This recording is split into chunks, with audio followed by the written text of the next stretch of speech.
नमस्कार दोस्तों, मैं doctor Krishna Chaudhary, cosmetic surgeon, cosmetic laser surgery centre, Prasad chambers, Karve road, Pune 4 यहाँ प्रैक्टिस करता हूँ। दोस्तों, आप में से कई लोग मेरे क्लिनिक को भेंट दे चुके हैं, कई लोगों ने ऑपरेशन भी किए, परंतु मन में कुछ संदेह रहता है जो प्राथमिक जानकारी के लिए मेरे पास आते हैं कि स्कार्स कैसे दिखेंगे, कितने बड़े रहेंगे, विदाउट स्कार्स पूरी सर्जरी हो सकती है या नहीं, बाद में स्कार मिटा सकते हैं या नहीं। तो ये सारे प्रश्नों के उत्तर अत्यंत सरल है कि कोई भी शस्त्रक्रिया हो तो कहीं तो भी पंक्चर आता है, कहीं तो भी इंसिजन आता है, कहीं तो भी कट आता है। अक्सर कॉस्मेटिक सर्जरी करते समय ये प्रिकॉशन बहुत सोच समझ के की जाती है कि स्कार ज़्यादा से ज़्यादा, कम से कम न दिखे। ऐसे जगह पे स्कार ली जाती है कि वो चुभ जाए, फोल्ड में चले जाए, स्कार में चले जाए और कम से कम लंबाई में हो और चौड़ाई में हो। परंतु कट ये लेना ही पड़ता है।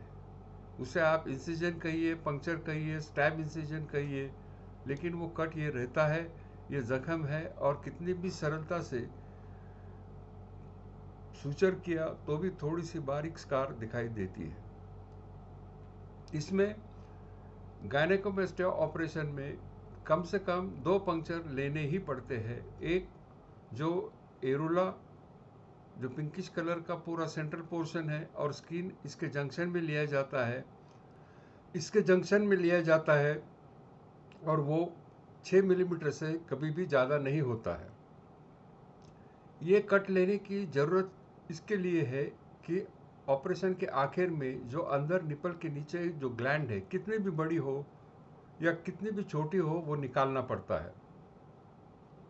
परंतु ये प्रिकॉशन ली जाती है कि ये इतने बारीक कट में से पीस बाय पीस पूरी ग्लैंड खींच के निकाली जाती है और उसके बाद 3 लेयर में सुचर की जाती है।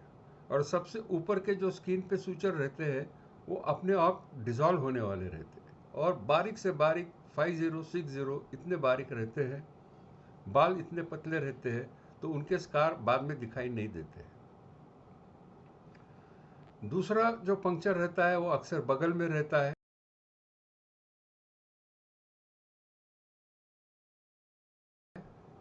वो सिर्फ 3 मिलीमीटर का रहता है और ये ध्यान में रखें कि 3 मिलीमीटर के इंसिजन्स कभी भी बाद में स्पष्ट रूप से दिखाई नहीं देते हैं और उनको टाँके लेने की भी ज़रूरत नहीं होती है। ये जो पंक्चर है इसमें से पूरा लाइपोसक्शन या चर्बी गायनेकोमेस्टिया में जो रहती है वो निकाली जाती है ट्यूब के द्वारा। इसी से अल्ट्रासोनिक एनर्जी भी दी जाती है और अंत में जब ऑपरेशन पूरा होता है तो यहाँ से अंदर ड्रेन रखा जाता है। ड्रेन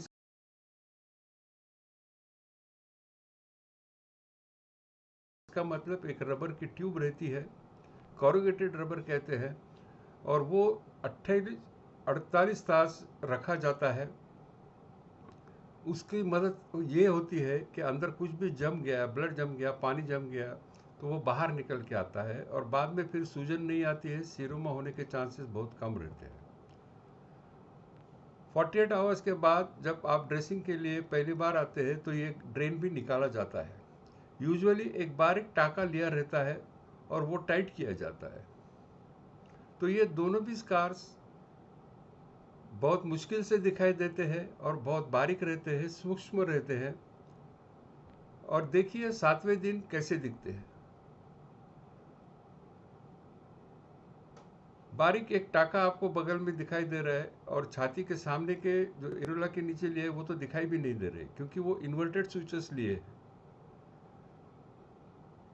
इसी प्रकार से थोड़ी बहुत अगर सूज आती है पंक्चर के आजू बाजू में तो वो कम हो जाती है अगले 1 महीने में।